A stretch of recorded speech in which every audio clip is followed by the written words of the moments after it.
So there are two big announcements that came from the president this week. The first is that they've been working on, and he has continued, and the administration is continuing on a plan to provide weapons to NATO allies who will then pass them along to Ukraine. And so the big premise of this is it is a significant commitment from the Trump administration that they hadn't been eager to necessarily do, that they would continue to arm Ukraine.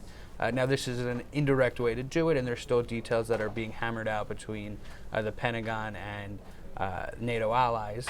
But some of the questions that continue from this, or that we still have as they're negotiating this, is will the weapons that ultimately end up in Ukraine be weapons coming from the United States or from Europe? There are two possibilities. The first is that Europe gives Ukraine weapons from their own stockpiles, and they use the American weapons to refill their own stockpiles.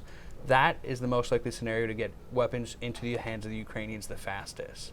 The alternative is that the European countries wait until they have the weapons purchased from the United States and provide those to Ukraine.